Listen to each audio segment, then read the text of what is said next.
Coba bayangin sebuah kekaisaran yang wow, luar biasa besar.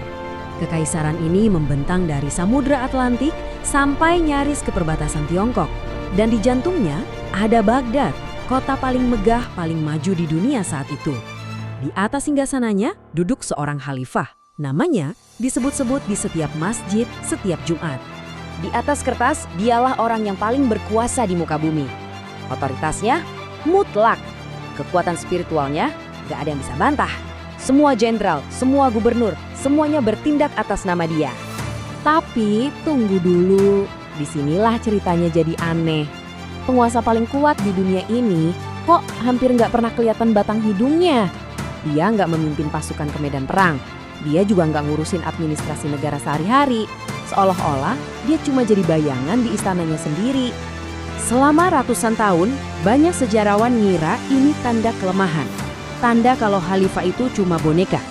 Tapi faktanya, itu salah besar. Apa yang dari luar kelihatannya seperti kelemahan, justru adalah sebuah desain kekuasaan yang sangat-sangat canggih. Sebuah arsitektur kekuatan yang sengaja dirancang seperti itu. Dan sistem inilah yang bikin dinasti ini bisa bertahan selama 500 tahun. Jauh lebih lama dari kekaisaran manapun pada masanya. Selamat datang di dunia kekuasaan bayangan. Oke, sekarang ayo kita bedah bareng arsitektur jenius ini. Karena disinilah kunci dari semua misteri tadi, gimana caranya sebuah kekaisaran bisa tetap stabil, bahkan saat rajanya seolah-olah tidak ada. Semuanya berawal di tahun 750 Masehi. Ini adalah titik balik yang besar, momen ketika dinasti Abbasiyah merebut kekuasaan dari Umayyah. Ini bukan cuma sekedar ganti dinasti ya, ini adalah perubahan total dalam filosofi menjalankan negara. Jadi, apa yang mereka lakukan? Menurut sejarawan Hugh Kennedy, mereka melakukan sesuatu yang cerdas banget. Mereka nggak menciptakan sistem dari nol. Mereka mengadopsi dan menyempurnakan sistem birokrasi super efisien dari Kekaisaran Persia Sassanid yang udah terbukti berhasil selama ratusan tahun. Intinya, mereka membangun institusi, bukan cuma bergantung pada satu orang. Dan di pusat mesin raksasa ini, ada satu jabatan yang benar-benar mengubah segalanya, wazir. Ini bukan sekedar perdana menteri biasa. Coba bayangin wazir ini sebagai CEO dari kekaisaran. Dia adalah otak operasionalnya. Dan contoh paling ekstrimnya, keluarga Barmakit.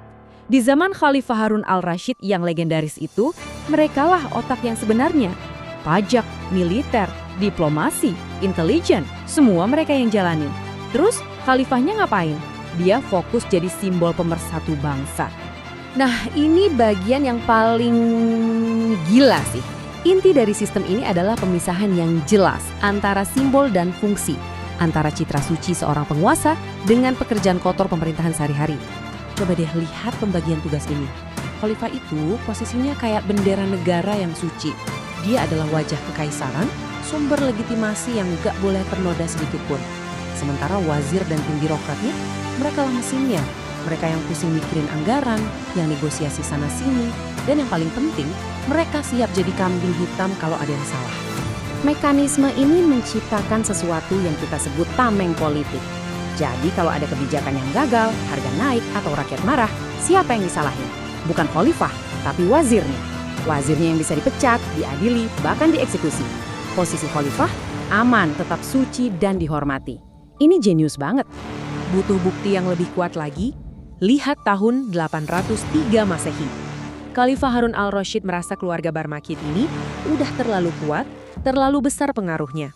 Dan dalam satu malam, bam, seluruh keluarga itu disingkirkan dari kekuasaan. Pesannya jelas banget, jangan pernah lupa siapa bos yang sebenarnya. Terus coba tebak, apa yang terjadi setelah Barmakit jatuh? Apakah kaisaran jadi kacau? Enggak sama sekali. Mesin birokrasi tetap berjalan mulus, seolah nggak terjadi apa-apa. Ini membuktikan satu hal yang luar biasa. Sistem yang mereka bangun itu jauh lebih kuat daripada individu manapun. Bahkan lebih kuat dari seorang wazir yang paling brilian sekalipun. Tapi ya namanya juga sistem, nggak ada yang sempurna. Dan disinilah letak ironi terbesarnya. Sistem yang tadinya dirancang untuk melindungi khalifah, pada akhirnya justru menjadi monster yang memakannya dari dalam. Logika delegasikan saja ke ahlinya ini juga mereka terapkan untuk provinsi-provinsi yang jauh. Abbasiyah punya aturan main yang sangat praktis. Mereka bilang ke para gubernur di Mesir atau Persia, Kalian boleh kok ngatur daerah kalian sendiri, punya tentara sendiri, ngurusin pajak sendiri, asalkan kalian penuhi 2 syarat simbolis ini. 1. Setiap sholat Jumat, sebut nama khalifah dalam khutbah. 2. Cetak nama khalifah di setiap koin yang kalian buat. Kelihatannya sepele banget kan? Tapi jangan salah, dampaknya raksasa. Ini seperti suntikan loyalitas ke publik setiap minggu dan pengingat di setiap transaksi ekonomi. Hasilnya, sebuah ilusi persatuan yang brilian. Di atas kertas, Kekaisaran Abbasiyah terlihat tetap utuh dan solid.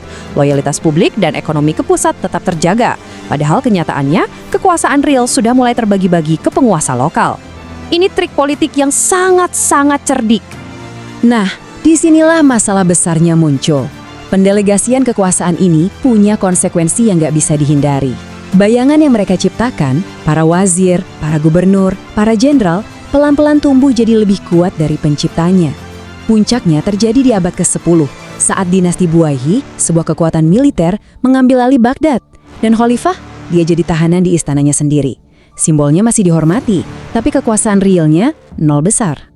Kisah ini memang terjadi lebih dari 1000 tahun yang lalu. Tapi jangan salah sangka, ini adalah cermin yang sangat relevan untuk melihat bagaimana kekuasaan bekerja di dunia kita sekarang.